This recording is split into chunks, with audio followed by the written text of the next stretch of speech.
Hai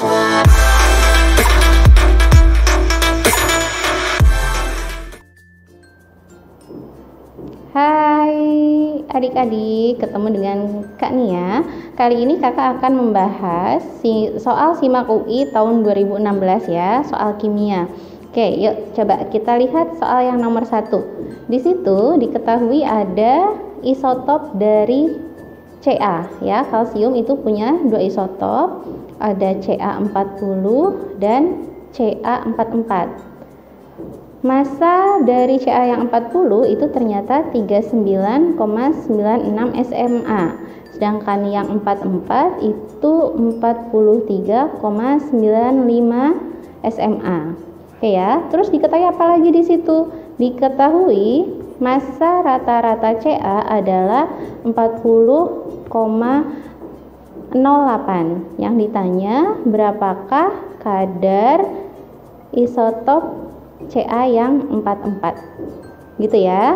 Nah, kalian tentu masih ingat ya, untuk menentukan massa atau rata-rata dari atom ketika diketahui 2 isotop itu kita nanti pakai rumus AR1 dikali persen 1 ditambah AR2 dikali persen 2 gitu ya. Kita misalin aja yang ini itu untuk AR1 ya, dia kadarnya berapa? Kita misalin lagi, dia sebanyak X persen ya. Jadi ini adalah persen satunya ya, ini persen 1. Nah, R2 yang mana? Kita misalin aja yang ini. Nah, kadarnya berapa? Nah, totalnya harusnya antara Ca yang 40 sama 44 itu kan 100%. Jadi pasti kadar untuk Ca yang 44 itu adalah 100 min X persen gitu ya. Ya, berarti kita masukin sekarang ya, ARCA berapa? ARCA tadi dari soal sudah diketahui 40,08 sama dengan AR yang 1 39,96 dikali berapa? Persennya X ya. Kita misalkan X persen. Ditambah yang kedua 43,95 dikali 100 min X persen gitu ya. Nah, nanti gimana lagi? Kak tulis di sini. Jadi bisa ditulis 40,08 sama dengan ini persen itu kan per 100 ya. Oke, kita tulis per 100. Jadi yang di sini jadi 39,96 X gitu kan ya, ditambah 43,95 dikali 100 itu 4395, ada kurungnya, dikurangi 43,95 X gitu ya. Nah, nanti ini pindah ke sana jadi berapa? 4008 sama dengan 39,96 X ditambah 4395 min 43,95 X gitu ya, bla bla bla bla bla ya kan. Nanti kalian hitung, kalian tinggal hitung aja X nya, pasti udah bisa semua ya. Nah, tinggal di substitusi, nanti kalian dapat X nya berarti berapa?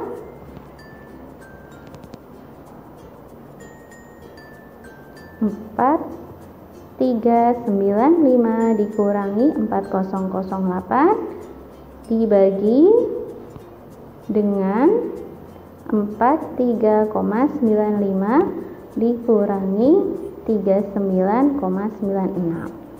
Ya, ini memang hasilnya angkanya nggak bulat gitu ya, nggak bulat. Tapi kalau misalkan kita cari yang paling mendekati itu nanti adalah hasilnya X nya ini di angka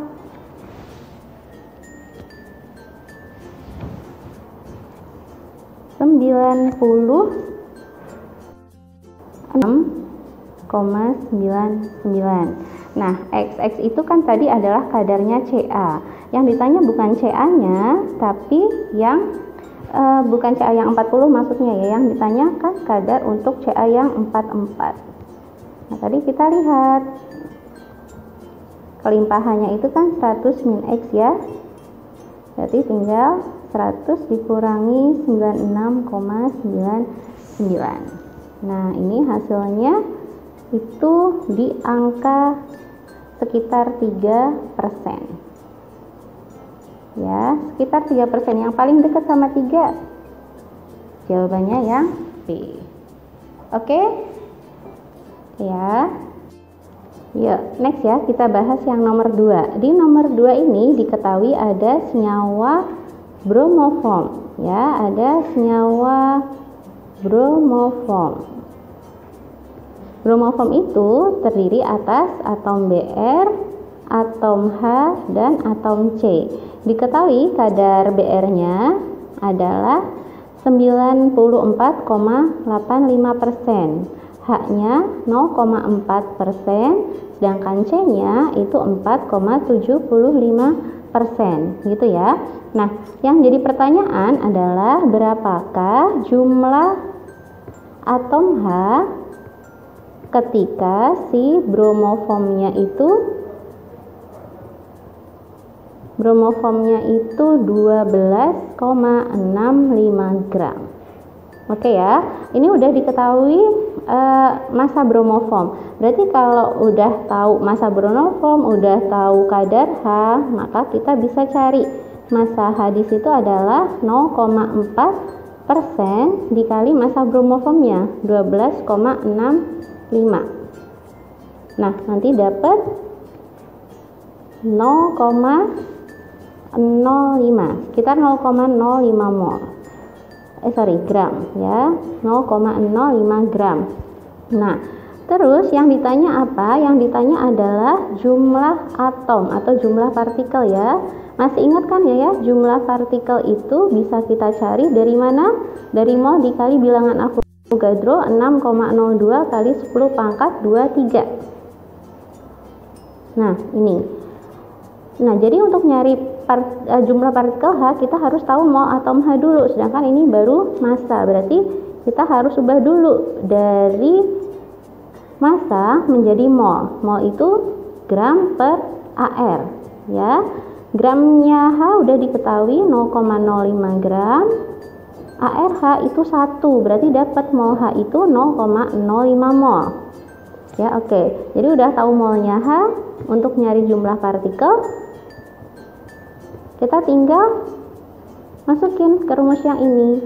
Mol dikali 6,02 kali 10 pangkat 23. Molnya udah ada, 0,05 dikali 6,02 kali 10 pangkat 23. Hasilnya yang A jawabannya.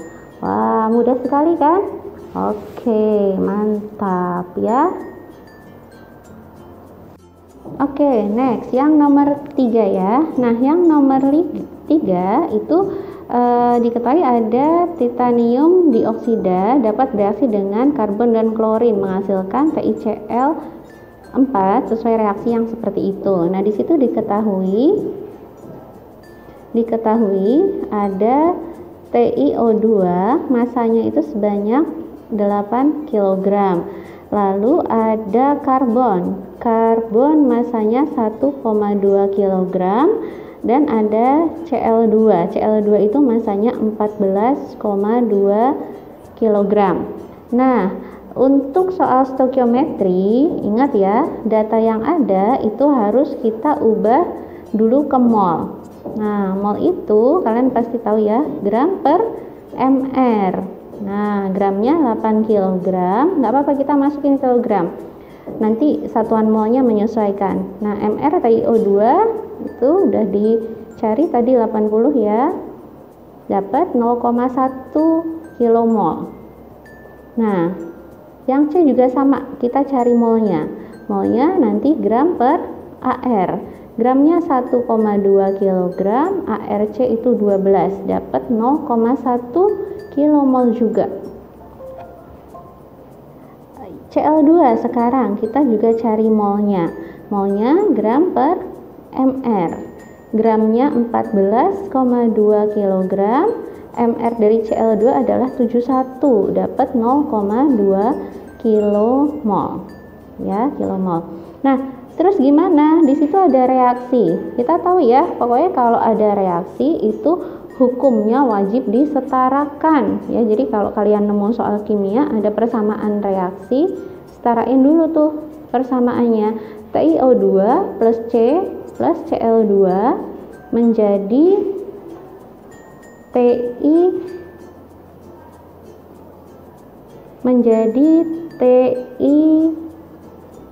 TiCl4 plus CO. Nah, TI-nya udah sama 1 ya. Ini Cl-nya ada 4, di sini ada 2 doang. Berarti nih kita kasih koefisien 2. Gitu ya. Nah, si O-nya ada 2 nih. Oh, berarti di sini 2. Gitu kan? Nah, C-nya di kanan 2, kiri juga 2. Kita tambahin. Nah, gitu ya. Nah, terus selanjutnya kita ngapain? Kita buat tabel MRS. Mula-mula reaksi setimbang. TO2 mol awalnya 0,1, C itu 0,1, Cl-nya 0,2. Nah, selanjutnya gimana? Kalau diketahui lebih dari 1 data mol, kita harus nyari reaksi pembatas. Caranya mol mula-mula ini dibagi sama koefisien. 0,1 dibagi 1, 0,1. 0,1 dibagi 2, 0,05. 0,2 dibagi 1, 0,1 ya. Nah, ini 0,1. Nah, yang paling kecil itu kan punyanya si C. Nah, dari situ kita tahu bahwa yang jadi reaksi pembatas itu adalah C. Jadi C yang akan habis bereaksi. Mula-mula 0,1 bereaksi juga 0,1. Nah, kalau yang koefisiennya 2 bereaksi 0,1, berarti yang koefisiennya 1 bereaksi sebesar 0,05 mol. Cl2 koefisiennya 2, oh berarti 0,1 juga. TiCl2 koefisiennya 1, jadi di sini 0,05. CO koefisiennya 2, jadi 0,1. Nah, ini produk awalnya nggak ada. Nah, jadi nanti di S, di sisa akhir reaksi, terdapat CO 0,1 kilomol. Gitu ya. Nah, setelah itu gimana?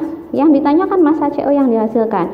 Nanti bisa kita cari massa CO yang dihasilkan dari mana? Mol dikali sama MR. Molnya 0,1 kilomol. MR-nya berapa CO? CO MR-nya adalah 28. Jadi dapat 0,1 kali 28 hasilnya 2,8 kilogram. Ya, B. Oke, mudah kan? Udah.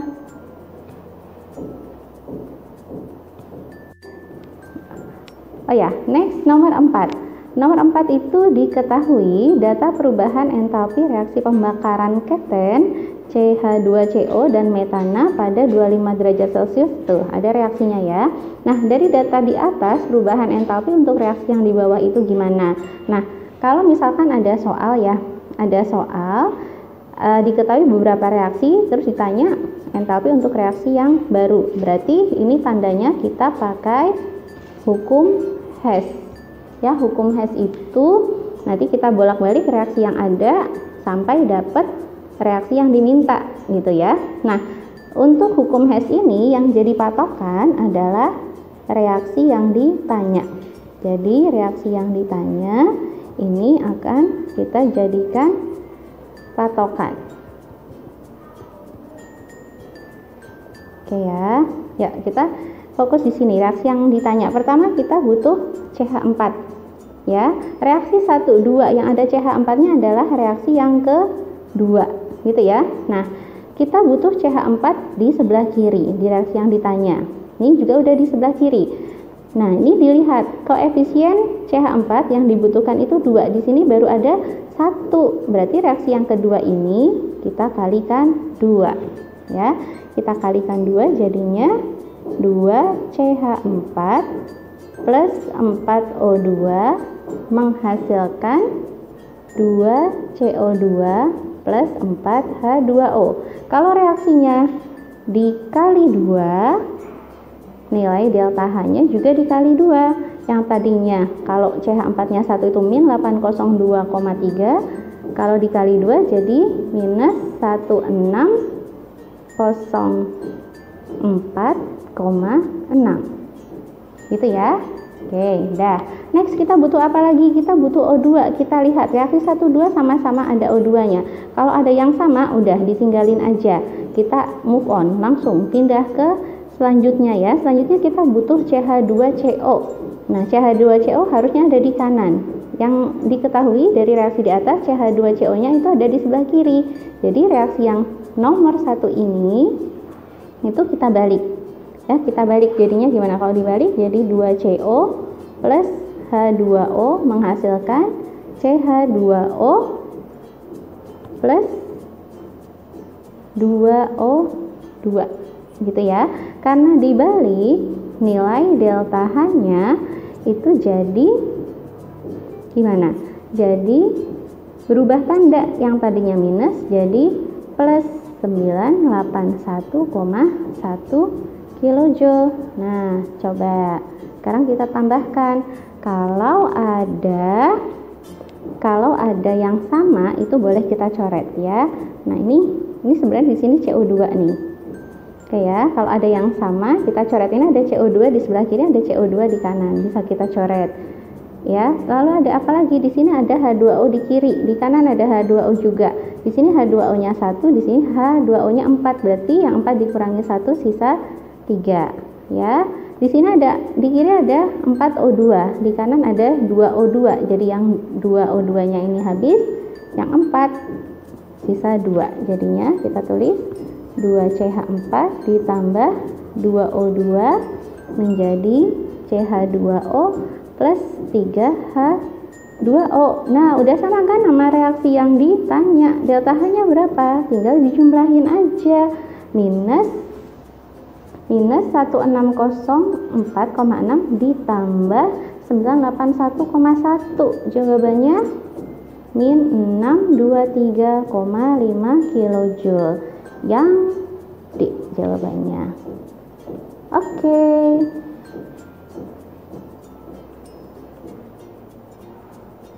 Ya, sekarang lihat yang nomor 5 ya. Nomor 5 ini ada beberapa data dari potensial reduksi. Nah, yang ditanya, manakah reaksi yang berjalan secara spontan? Nah, kita lihat ya, reaksi spontan, kita ingat syarat reaksi spontan adalah nilai potensial selnya positif atau lebih besar dari 0. Dan nilai potensial sel itu bisa dicari dari E katoda dikurangi E anoda ya. Ini kalau mau dihitung satu-satu gitu ya. Nah, untuk soal yang model kayak gini sebenarnya ada cara dimana kita. Nah, caranya gimana? Caranya gampang. Jadi gini, yang harus kalian tahu bahwa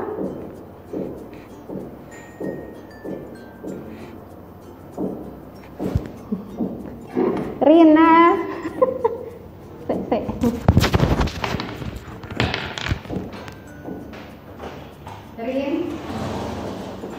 Rina itu lagi ya, yang Google Assistant. Aku belum selesai, aku mau ngajar dulu deh. Ini muncul lagi. Oh, ini udah. Nah, tapi nanti pas aku ini muncul lagi. Coba. Ini masih di-record apa enggak, Bun? Kenapa? Masih di-record enggak? Aku stop dulu. Oh ya, stop. Oke, nah untuk soal nomor 5 ini diketahui beberapa data dari potensial reduksi elektroda ya. Terus ditanya reaksi mana yang dapat berlangsung secara spontan. Nah, syarat reaksi spontan itu punya nilai potensial sel yang positif atau lebih besar dari 0. Nah, potensial sel itu bisa dicari dari E katoda dikurangi E anoda ya, ini. Nah, sebenarnya untuk soal yang jenis ini kalian bisa ngerjain tanpa ngitung gitu kan, asalkan kalian tahu bahwa makin besar nilai E0 itu dia akan mudah mengalami reduksi gitu ya. Nah, caranya gimana? Contohnya yang option A ini ya. Di sini ada Cu sama Mn. Kita bandingkan saja nilai E0 di Cu 0,52 sedangkan Mn itu minus 1,03.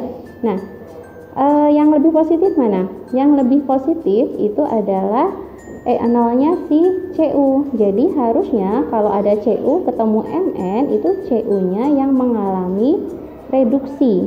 Nah, di soal ini, di option yang A ini, CU-nya mengalami oksidasi. Kita bisa lihat dia mengalami oksidasi dari perubahan Biloxnya. Di sini kalau unsur bebas itu Biloxnya 0, di sini Biloxnya sesuai sama muatannya +1. Dari 0 ke +1 CU-nya mengalami oksidasi, padahal seharusnya berdasarkan nilai E0-nya ketika CU ketemu sama Mn, harusnya CU yang mengalami reduksi. Karena nggak sesuai, berarti yang A itu dia tidak spontan, gitu ya. Nah, selanjutnya yang B. Yang B di sini ada Mn sama La. Mn nilai potensial reduksinya minus 1,03, sedangkan La itu minus 237. Yang lebih positif punyanya si Mn, ya kan? Karena Mn lebih positif, jadi kalau ada Mn ketemu sama La, Mn-nya akan mengalami reduksi. Nah, sekarang kita cek di sini Mn-nya reduksi atau oksidasi. Dari +2 ke 0, Mn-nya mengalami reduksi karena sesuai. Jadi, dia berlangsung secara spontan. Gitu ya, gampang sekali. Oke, next kita bahas yang nomor 6. Nomor 6 itu ada data hasil percobaan dari 2NO plus 2H2 menjadi N2 plus 2H2O. Nah, itu ada data 1, 2, 3, dan 4. Yang ditanya laju reaksi ketika NO-nya. Kita tulis di sini ketika NO-nya 5 kali 10 pangkat min 5 dan H2-nya 2 kali 10 pangkat min 5, lajunya berapa? Gitu ya. Ini kita jadikan misalkan ini data nomor 5 gitu ya. Nah, terus untuk mengetahui nilai X berarti kita harus tahu dulu orde reaksi masing-masing ya. Kita harus cari ordenya NO berapa, orde H2 berapa. Oke ya. Nah, persamaan laju reaksi kan ini ya, K dikali di situ reaktannya NO pangkat X dikali H2 pangkat Y gitu ya. Jadi X itu ordenya NO, Y itu ordenya H2 ya. Nah, untuk nyari X itu adalah orde NO. Oke ya, orde NO itu dicari syaratnya ketika konsentrasi H2-nya tetap. Nah, di sini dari data dilihat H2 tetap itu di nomor 1 dan nomor 2 gitu ya, percobaan nomor 1 dan nomor 2. Nah, nanti kita ini aja, langsung aja kita bandingkan V1 per V2 sama dengan konsentrasi di 1 per konsentrasi NO di 2 pangkat X ya. Nilai V1 nya 2 kali 10 pangkat min 7, V2 nya 4 kali 10 pangkat min 7. Konsentrasi NO di percobaan nomor 1 itu 1 kali 10 pangkat min 5, konsentrasi NO di 2 kali 10 pangkat min 5, kita kurung pangkat X gitu ya. Coret-coret ini setengah sama dengan setengah pangkat X. Dari sini kita dapat X nya 1 atau orde NO adalah 1 gitu ya. Ini kalau orde NO. Sekarang nextnya kita cari orde H2 atau Y ya. Nah, orde H2 itu dicari ketika NO-nya tetap, tapi di percobaan nggak ada yang tetap kan, NO. Jadi kita pilih data di mana konsentrasi NO itu nggak sama dan konsentrasi H2 itu nggak sama gitu. Jadi bebas, misalkan bisa nomor 1 sama nomor 4 boleh. Terus mana lagi? Nomor 2 sama nomor 4 itu juga boleh ya. Pokoknya bebas aja. Kalau di sini misalkan saya mau pakai data nomor 2 sama nomor 4 gitu ya. Nah, nanti dibandingkan aja Pi2 per Pi4 itu sama dengan konsentrasi NO di 2 per konsentrasi NO di 4 pangkat ordernya NO tadi udah dapat 1, pangkat 1 dikali konsentrasi H2 di 2 per konsentrasi H2 di 4 pangkat Y, gitu ya. P2 nya berapa? Ya kita masukin 4 kali 10 pangkat min 7 Pi di 4 itu 5 kali 10 pangkat min 8. NO di 2 itu 2 kali 10 pangkat min 5. NO di 4 kali 10 pangkat min 5. H2 di 2 itu 4 kali 10 pangkat min 5. H2 di 4 itu 1 kali 10 pangkat min 5 pangkat Y, gitu ya. Nah ini bisa dicoret-coret? Of course bisa. Jadi ini berapa hasilnya? 4 ya, 40 kali 10 pangkat min 8 biar ini bisa dicoret ya, nanti bisa dicoret 2/4 itu setengah, ini bisa dicoret jadi 4 pangkat Y. Coret-coret 40 dibagi 5 8, 4 pangkat Y, setengahnya dibawa ke sana 16 sama dengan 4 pangkat Y, dapat Y nya 2, gitu ya. Kalau udah dapat nilai X sama Y, biasanya untuk nyari V itu kan kita nyari angka K-nya dulu ya, nilai K-nya berapa. Tapi untuk ngerjain soalnya ini biar cepet, kalian bisa bandingin aja, misalkan data nomor 4 dan nomor 5, gitu ya. Nanti kita bandingin P4 per P5 sama dengan, tadi kita masukin data ya, ini ya, data kelima. P4 P5 berarti sama dengan konsentrasi NO di 4 per konsentrasi NO di 5. Ordernya udah dapat 1 gitu ya. Konsentrasi H2 di 4 per konsentrasi H2 di 5 pangkat 2. Tinggal dimasukin, ini 5 kali 10 pangkat min 8 per X. Nah X ini yang kita cari kan, jadi X itu kan laju ketika konsentrasi NO 5 kali 10 pangkat min 5 dan konsentrasi H2 2 kali 10 pangkat min 5. Nah tinggal dimasukin, konsentrasi NO di 4 itu 4 kali 10 pangkat min 5, NO di 5 kali 10 pangkat min 5. Nanti ini bisa dicoret ya, ini 1 kali 10 pangkat min 5 per 2 kali 10 pangkat min 5 pangkat 2 ya. Jadi nanti ini nggak muat, 5 kali 10 pangkat min 8 per X sama dengan 4/5 dikali, ini bisa dicoret, setengah kuadrat kan 1/4 ya. Nah dicoret 5 kali 10 pangkat min 8 per X sama dengan 1/5. Jadi X nya dapat berapa ya? X nya dapat 25 kali 10 pangkat min 8 atau 2,5 kali 10 pangkat min 7 molar per second. Jadi kita nggak usah nyari nilai K-nya. Kalau kita udah dapet order masing-masing, nanti tinggal dimasukkan aja ke sini ya. Ini dapat jawabannya yang A. Oke. Selanjutnya yang nomor 7. Yang nomor 7 itu diketahui ada MgCl2.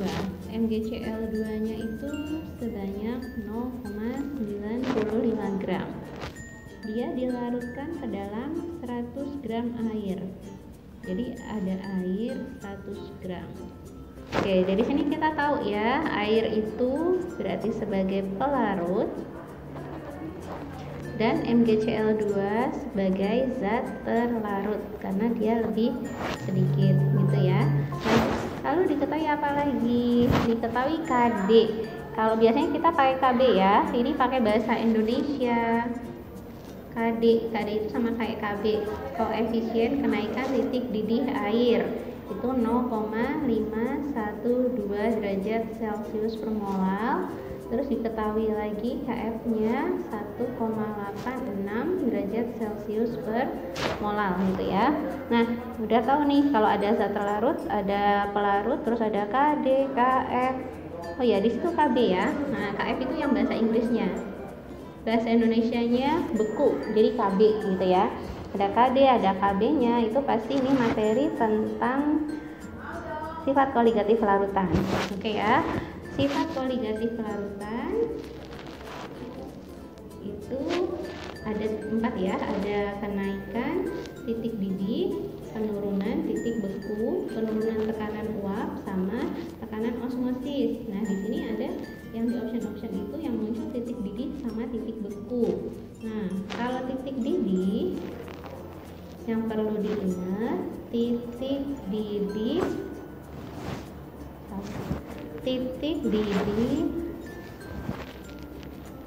larutan itu selalu lebih besar daripada titik didih pelarut gitu ya, dari 0.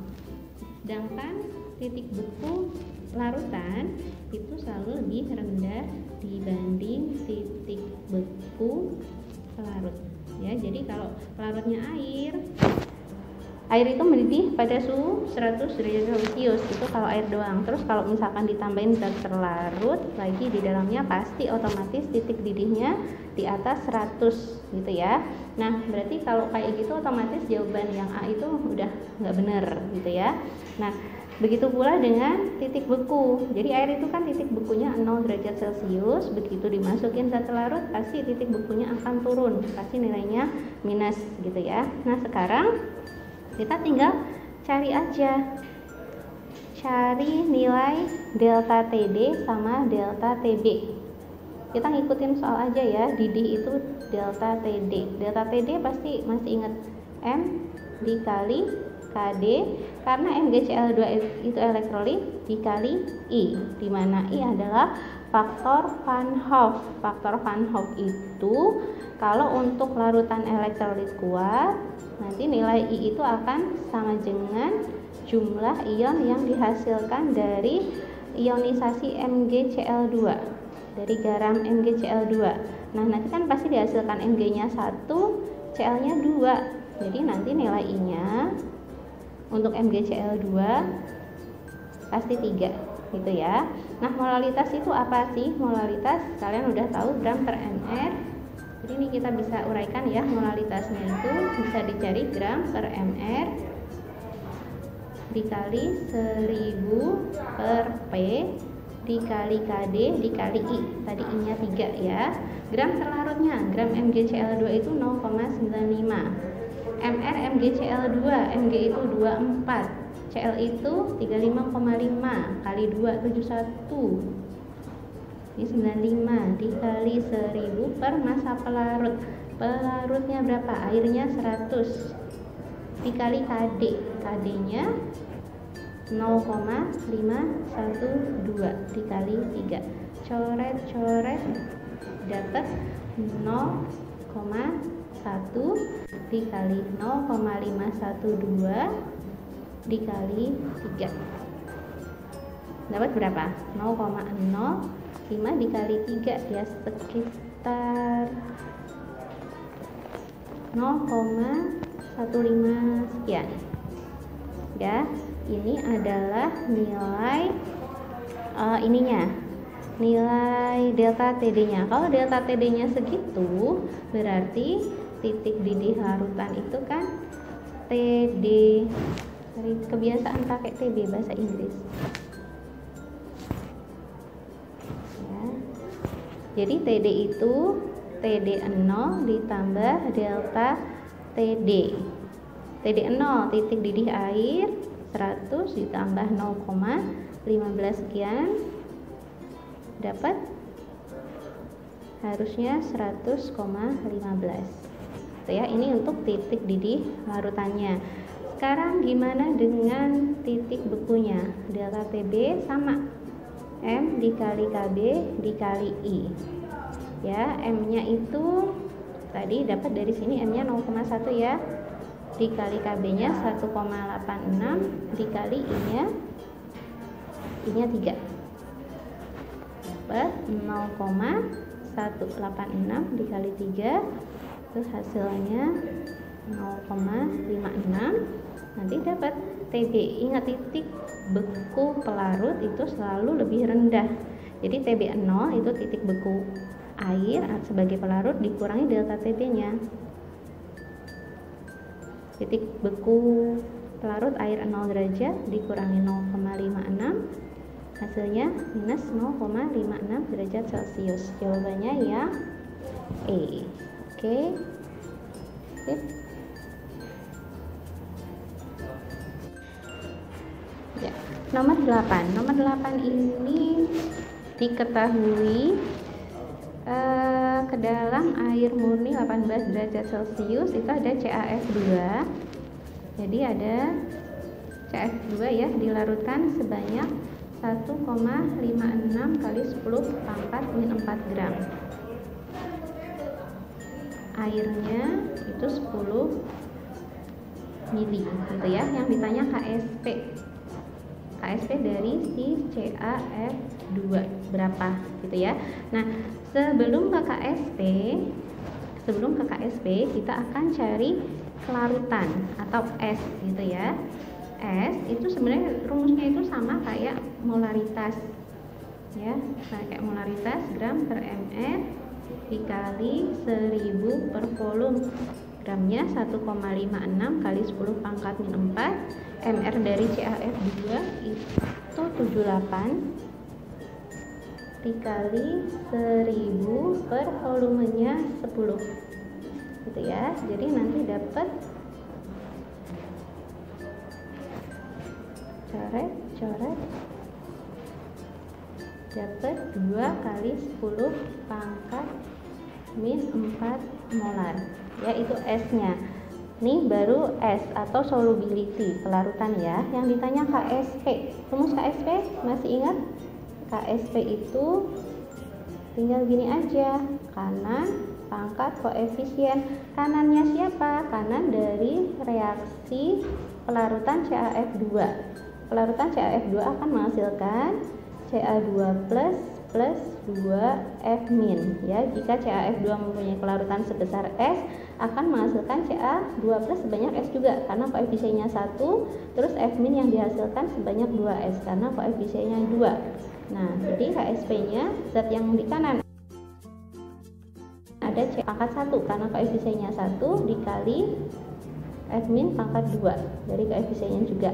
Konsentrasi Ca saat jenuh S, F-nya 2S dikuadratin, jadi dapat rumus KSP-nya 4S pangkat 3.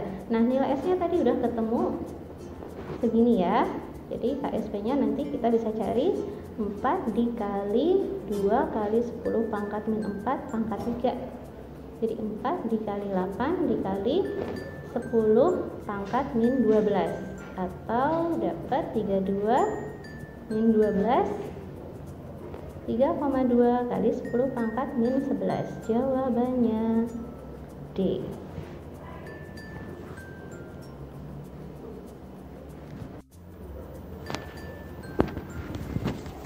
Nomor 9 ini materinya kimia organik. Jadi di situ ada struktur molekul mentol, suatu senyawa yang terdapat di dalam daun mint, yang itulah bla bla bla bla bla.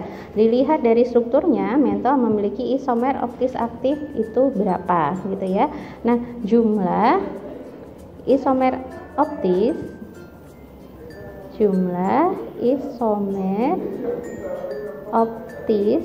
itu 2 di pangkat N ya. Ini jumlah isomer optis itu 2 pangkat N, di mana N adalah jumlah dari C asimetris. C asimetris itu C yang keempat tangannya mengikat gugus yang berbeda gitu ya. Misalkan ini berarti C yang ini adalah C asimetris karena mengikat 4 gugus yang berbeda. Sekarang kita cek gitu ya, kita cek di struktur mentol ini ada berapa C asimetris. Jadi kalau ada segi 5 kayak gini, ini tuh sebenarnya ada C, di sini ada C, ada C, ada C, C gitu ya. C tangannya 4, berarti di sini masih menyisakan ada H2, ada H2, ada H2. Di sini H-nya 1, ini H-nya 1, ini H-nya 1 gitu ya. Nah, kalau CH2 udah pasti dia bukan C asimetris karena dua tangannya ini mengikat gugus yang sama yaitu H ya. Berarti dia bukan asimetris, bukan asimetris, bukan asimetris. Oh iya, di sini ada C juga. Gitu ya, kita cek mana C yang asimetris. C yang ini ya, satu tangannya mengikat CH3. Lalu C yang sebelah kirinya ikat CH2 CH2, yang kanan CH2 CHOH. Yang satunya ikat H. Berarti keempat tangannya itu mengikat gugus yang berbeda. Jadi dia di sini termasuk asimetris gitu ya. Kita tandain titik gitu ya. Nah, terus di sini ada lagi C yang sebelah sini. Oke.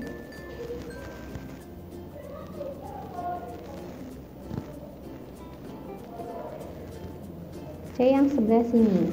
C yang sebelah sini satu tangannya mengikat H, satu tangannya mengikat OH, satu tangannya mengikat gugus yang sebelah sini, satu tangannya mengikat gugus yang atas. Jadi dia juga asimetris ya. Jadi ini asimetris juga. Kita udah dapat dua ya, yang asimetris ya, yang ini sama yang ini.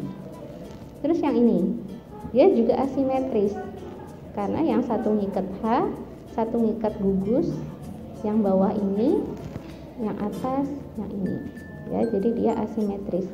Jadi dari struktur ini dapat C asimetrisnya itu ada 3 gitu ya. Karena jumlah C asimetrisnya 3, jumlah isomer optisnya jadi 2 pangkat 3. 2 pangkat 3 itu 8. Jawabannya yang B. Oke.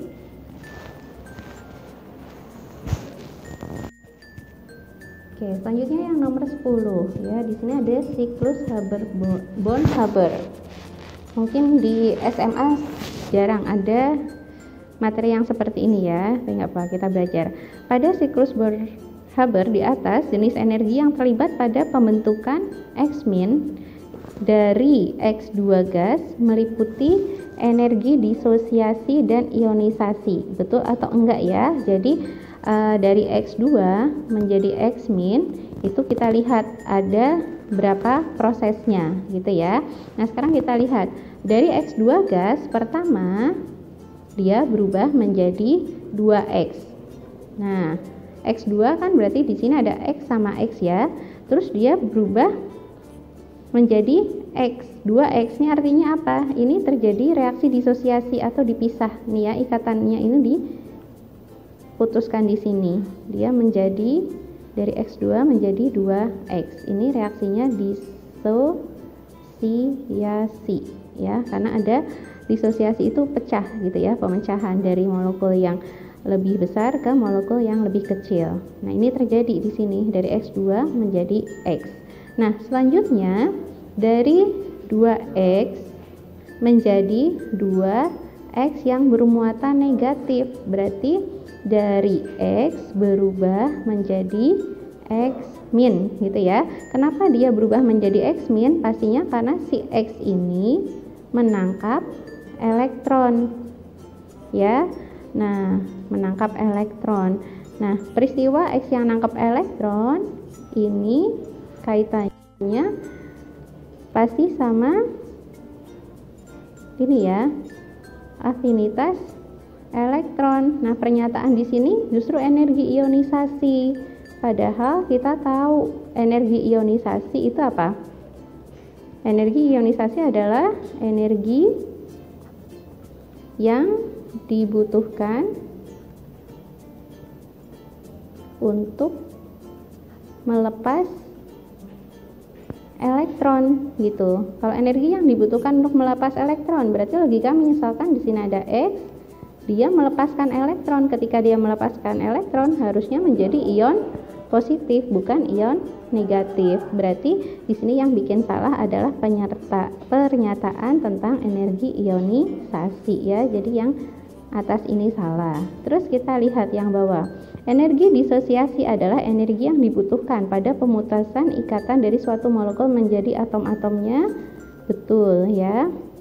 Nah, sedangkan energi ionisasi adalah energi yang dibutuhkan untuk pembentukan anion.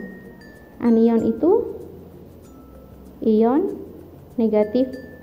Nah, padahal energi ionisasi itu dibutuhkan saat dari X membentuk X positif. Ini kation gitu ya.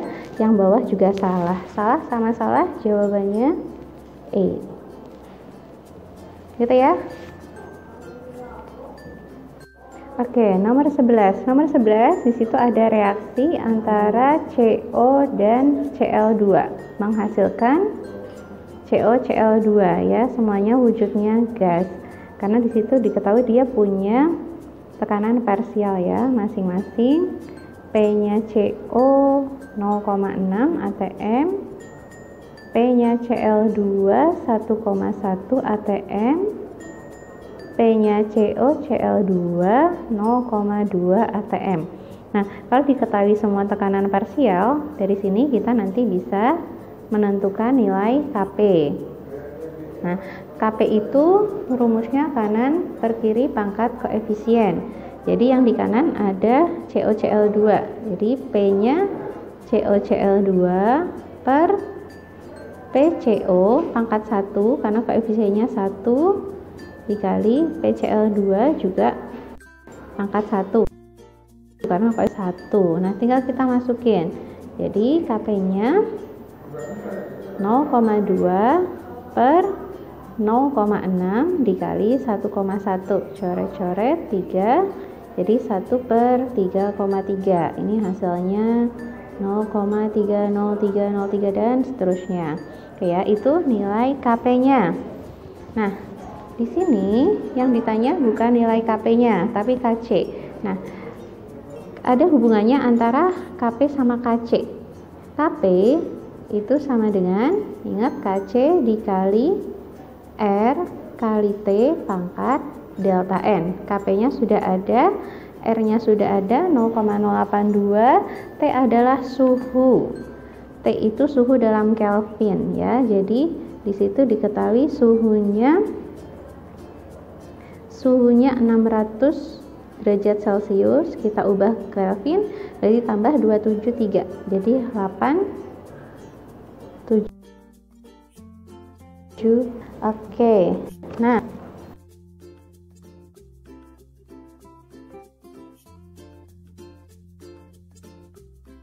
ya, Kc-nya yang R-nya itu 0,082 dikali 873. Nah, delta N itu apa?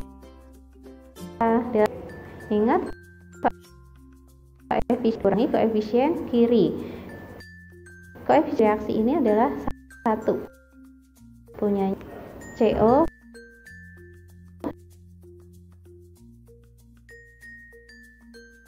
Cl totalnya 2. Delta N-nya koefisien kanan 0,303 sama dengan Kc dikali 0,082 dikali 873 itu 71,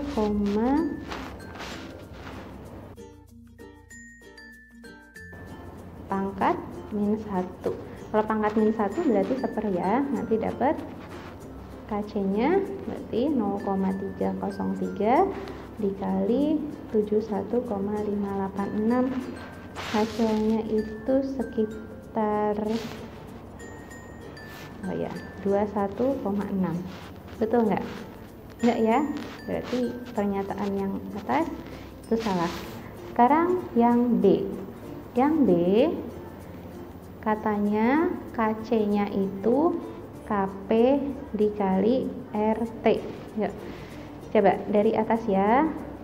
Kp itu kan Kc dikali RT pangkat delta N. Delta N-nya itu tadi berapa? Koefisien kanannya 1, koefisien kirinya 2. 1 dikurangi 2 min 1.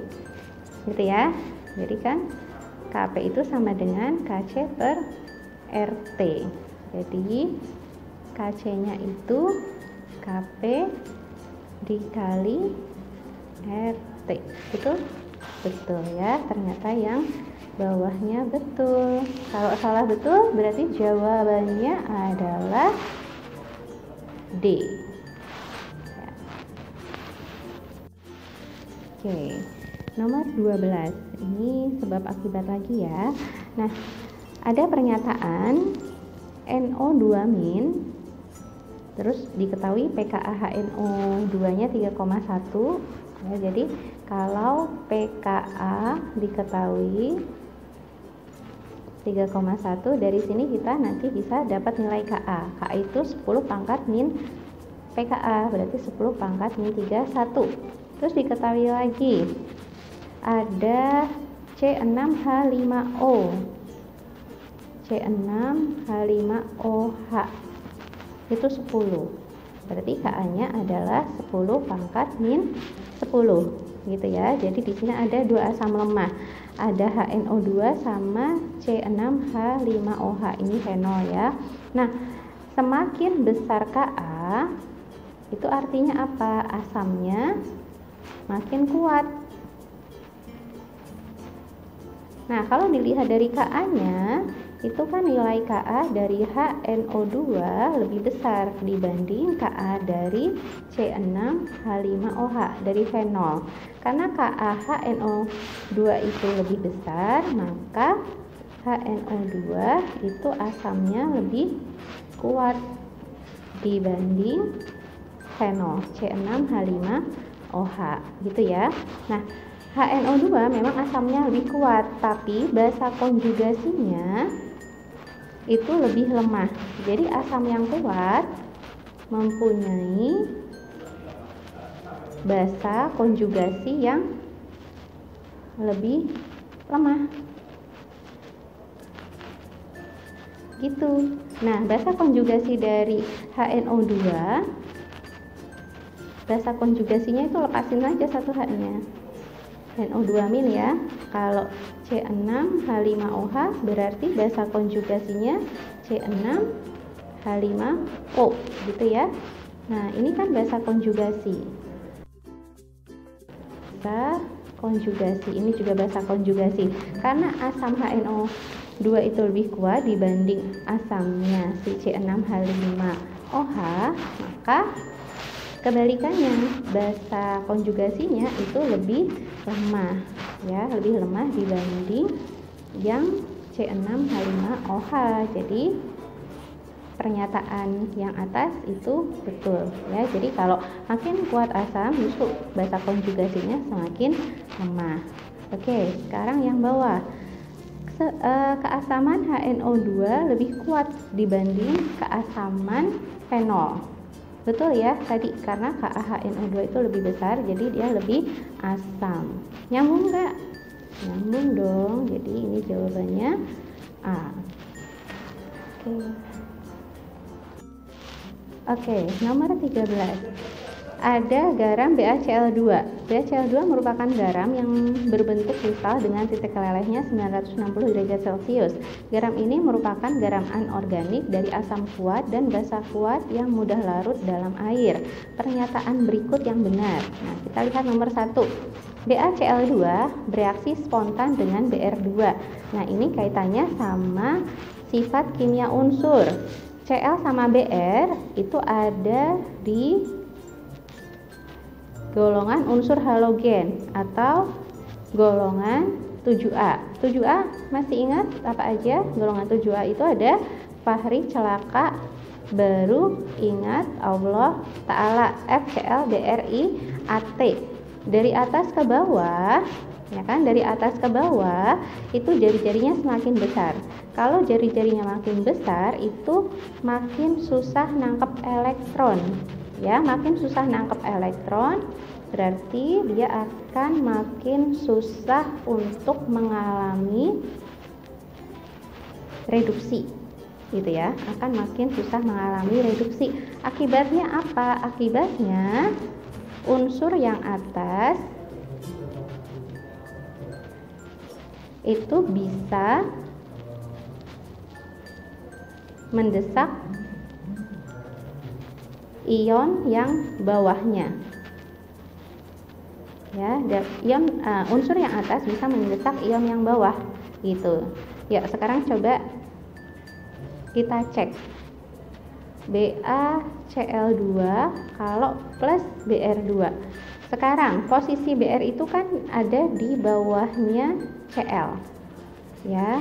Br itu ada di bawahnya Cl. Berarti kalau misalkan ini terjadi reaksi, ya, ini kalau misalkan terjadi reaksi berarti Br akan menggantikan posisinya Cl, gitu ya. Kita coba-coba aja dulu.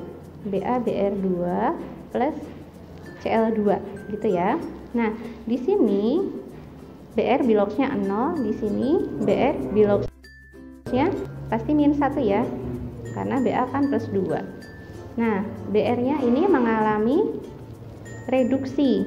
Kita bandingkan Cl sama Br, yang lebih mudah mengalami reduksi harusnya Cl. Jadi reaksi ini tidak bisa berlangsung dengan spontan, ya, karena kalau sesuai sama pernyataan ini harusnya Cl2 itu bisa mengusir Br, tapi Br2 nggak bisa mengusir Cl-, gitu ya. Jadi yang nomor 1 salah. Kalau 1 salah, cek nomor 4. Nomor 4, BaCl2 dapat membentuk endapan BaSO4 yang tidak larut dalam air. Jadi misalkan ya, kita bikin reaksinya BaCl2 plus H2SO4, dia akan jadi BaSO4 plus HCl, ya. Nah, di sini kan ada garam sulfat. Masih ingat kelarutan garam sulfat?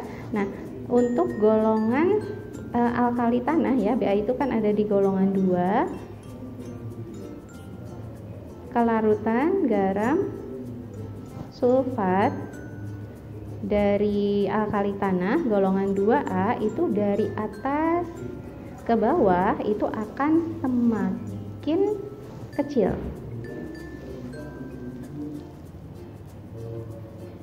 ya. Kelarutannya akan semakin kecil kan. Nah, posisi Ba di mana nih kalau di golongan 2A? Golongan 2A kan beli, mangga, campur, serikaya, banyak rasa. Ba ada di bawah, ya. Jadi kelarutan Ba memang paling kecil dibanding garam-garam yang di atasnya ini. Karena kelarutan kecil, makanya dia tidak mudah larut. Nah, betul ya. Oke, nomor 4 betul, berarti kita harus cek nomor 2. Nomor 2, BaCl2 nya ini direaksiin sama NaOH, akan jadi BaOH2 plus NaCl. Nah, BaOH2 itu kan basa kuat, ya. Basa kuat itu semuanya larut, ya. Jadi semua basa kuat itu larut. Sedangkan pernyataan di situ BaCl2 dapat membentuk endapan BaOH2 yang tidak larut. Salah berarti, ya. Harusnya BaOH2 itu larut dalam air. Berarti nomor 2 salah. Nomor 3 otomatis salah. Tapi kalau kalian nggak percaya, coba deh di sini yang mau mengusir itu kan unsur I2, ya. I2 mau mengusir ion Cl-, padahal posisi I2 itu ada di bawah. Yang bawah itu nggak bisa ngusir yang atas. Jadi ini juga tidak bisa bereaksi secara spontan. Jadi jawabannya adalah 4 saja. 4 saja itu D.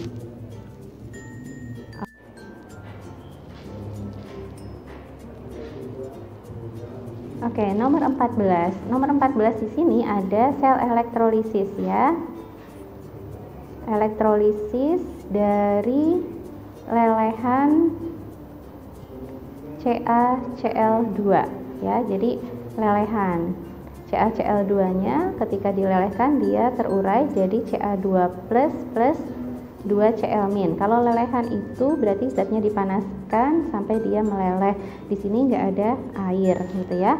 Nah, untuk di elektrolisis reaksinya itu ada di katoda dan di anoda. Ingat kalau di elektrolisis itu kenap katoda itu kutub negatif, anoda kutub positif. Karena katoda itu kutub negatif, maka dia akan narik ion positif. Nah, Ca2 plusnya akan menangkap 2 elektron, mengalami reduksi menjadi Ca, ya. Jadi diingat juga karet katoda itu tempat terjadinya reaksi reduksi. Nah, yang A di anoda, karena anoda itu kutub positif, dia akan narik ion negatif. Si 2Cl-nya itu akan teroksidasi menjadi Cl2 sambil melepaskan 2 elektron. Ya, oke. Ini adalah reaksinya. Jadi pernyataan nomor 1 akan dihasilkan gas klorin di anoda, betul, ya. 1 betul, cek nomor 4. Massa oksigen yang dihasilkan sebanyak 1,1 gram. Nah, padahal di sini tidak dihasilkan oksigen.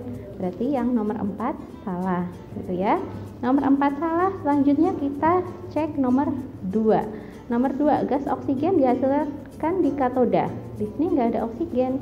2 juga salah. Berarti otomatis jawabannya adalah 1 dan 3 yang betul atau B, gitu ya. Tapi nggak apa-apa, kita bahas aja yang pernyataan nomor 3. Berapa sih massa klorin yang dihasilkan, gitu ya. Nah, untuk mengetahui massa klorin yang dihasilkan, sebelumnya kita cari dulu F. F itu bisa dicari dari I kali T per 96.500. I-nya apa? I-nya adalah arus. Arusnya digunakan itu 1,25 ampere. Waktunya berapa? 1,5 jam, tapi waktu di sini harus dalam satuan detik, jadi harus dikaliin 3600 per 9500, ya. Jadi ini hasilnya 0,07, kurang lebih begini ya, 0,07 Faraday. Nah, nilai F itu kan nanti sama dengan mol elektron. Nah, kalau mol elektronnya ketahuan, nanti kita bisa cari mol Cl2 dari perbandingan koefisien Cl2 per koefisien elektron dikali mol elektron. Koefisien Cl2 di sini 1, koefisien elektronnya 2, mol elektronnya 0,07, dapat 0,035 mol, gitu kan. Nah, dari mol diubah ke massa, berarti tinggal dikali sama mR-nya, ya. Jadi massa itu mol dikali mR, 0,035, mR Cl2 itu 71 ya,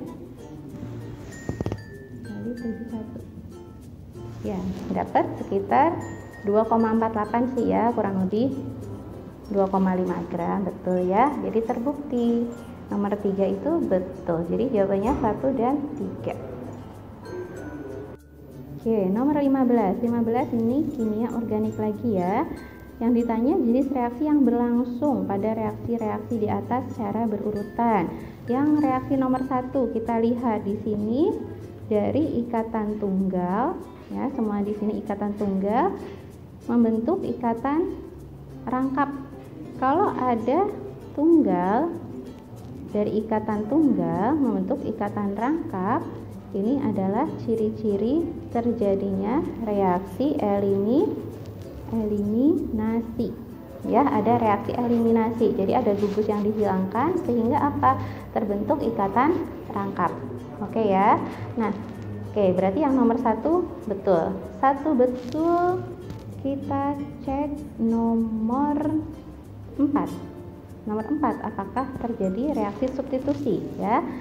Sebelah kiri CH3COOH, berarti di sini masuk karena ada gugus COOH, ini termasuk asam karboksilat ya. Asam karboksilat dia diubah jadi apa? Oh, ada OH-nya, berarti alkohol. Nah, dari asam karboksilat ke alkohol itu merupakan reaksi apa? Reaksi reduksi. Karena yang kita tahu alkohol itu kalau dioksidasi jadi aldehid, aldehid kalau dioksidasi jadi asam karboksilat gitu kan. Nah, sekarang ini kebalikan, dari asam karboksilat jadi alkohol, berarti bukan reaksi oksidasi, kebalikannya oksidasi jadi reduksi. Nomor 4 kurang tepat ya. Kalau 4 salah, kita lihat nomor 2. Yuk, di nomor 2 ada rangkap O R C O R. Berarti ini apa? Keton ya. Oke, itu keton. Lalu dari keton diubah menjadi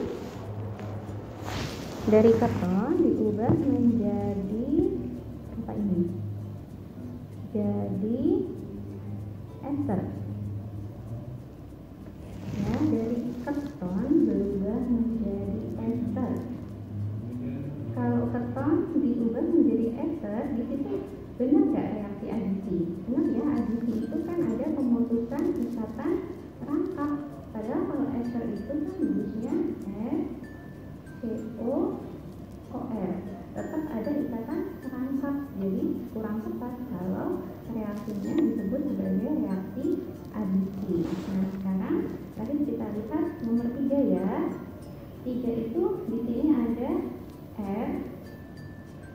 RCOH, berarti dia aldehid ya. Aldehid diubah jadi apa aldehidnya? Ini ada R, lalu di sini C, rangkap O dan OH. Ini adalah asam karboksilat. Dari aldehid menjadi asam karboksilat itu reaksinya oksidasi. Jadi jawabannya adalah 1 dan 3. 1 dan 3 itu B. Oke. Nah, sudah selesai ya pembahasan untuk soal Simak Kimia tahun 2016. Harapannya kalian tetap semangat ya untuk belajar demi meraih PTN impian. Terima kasih, sampai jumpa.